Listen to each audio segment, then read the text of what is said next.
Hey guys, wanted to make an update video. I haven't posted a video up in a while. The last video I posted up was of my Camaro, the muffler and stuff. And honestly, I haven't done updates on this in a while. I took down the other videos. I don't know why. Maybe because I'm retarded, I don't know. But I have them on my computer, so I want to put pictures in the videos and stuff like that too. So yeah, this is where we're at right now. Intercoolers painted black. Just so you know, all this stuff's for mock-up. The engine wise and pipes and stuff's mock-up. Did a lot of work to this thing. We have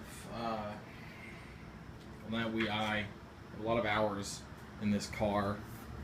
A lot of it was doing the shaving and filling and sanding and painting and prepping, all stuff like that. So yeah, all this has been painted.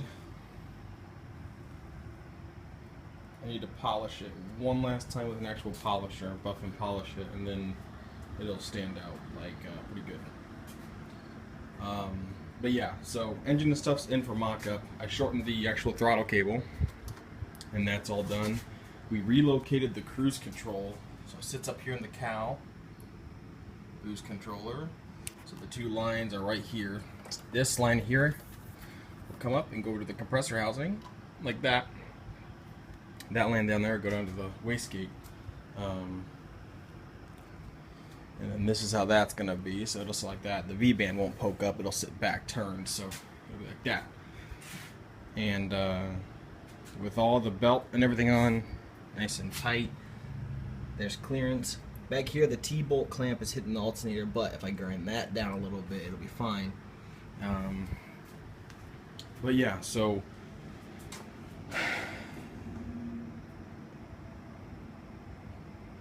yeah, it's going. Sorry, that was a pause. I was thinking for a second. These are your fuel lines, right? And I've come up with an idea for this. I'm going to cut off these flared ends and get those AN compression fittings. So it'll be an AN 6 AN for the feed, a 6 AN for the return. What'll happen? The 6 AN here will 90. It'll 90 and 90 out of the return, but from here it'll 90.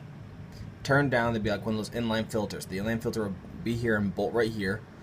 It'll have a 180 fitting that'll come up and then go up to another 90 off the regulator that'll sit here.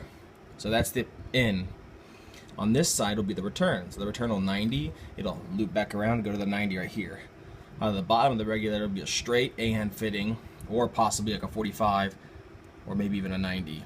Just depends on how it all works. We're trying to hide a lot of this stuff, but if it 90s or whatever, it'll still go over here to the motor, because that's 1, 2, that's where the injectors go. So the rail will sit right here, and the other rail, and it'll 90 back there underneath the turbo and come this way.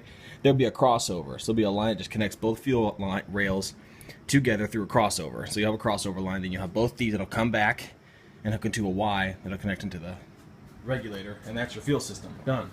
Car's gonna have 1000 cc injector dynamic injectors. What kind of sucks is we're getting a different exhaust housing for the turbo. Tim's turbo, he makes a 63 AR ratio, which is an 8 centimeter CM housing for the whole set H1Cs.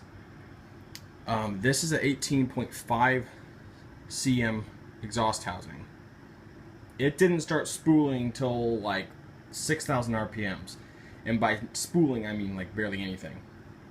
So the new one, Tim said it's supposed to spool to 2.5 up to about 3,500 RPMs is when it gets max boost. With that said, we have gotten rid of a lot of piping. From the factory, the intake sits the other way around, and piping jolts around and goes down, and then it swims around here and goes down to the fender and into the intercooler. We've gotten rid of a lot of that stuff. This is one charge pipe that goes through that hole and connects there. So it sits technically like this.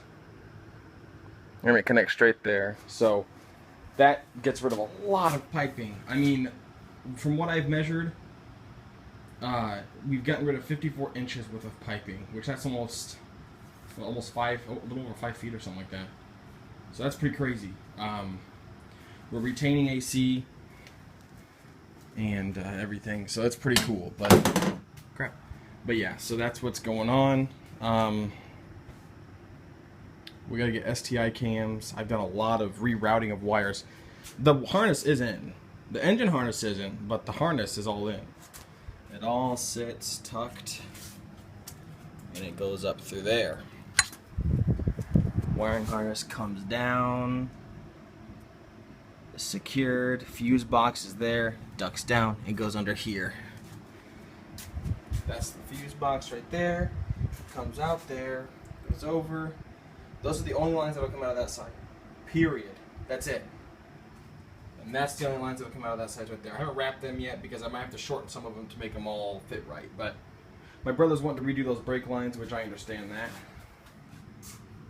With new brake lines, so this guy will be turned flat up against it, and then the lines will just 90 right back down, and then pretty much do the exact same thing. You won't be able to see brake lines either because they're going to go underneath the radiator and kind of travel along with the wires, and then horseshoe over and go up to the booster. But so far that's it. I'll keep posting updates. I know you guys probably want to see it. I don't know if you do or not because no one's commented, but yeah, it's a built EJ20. I ported the cylinder heads, and that took, I spent some time on those things, but a lot of powder coating and stuff's going to be going into this car, so stay tuned.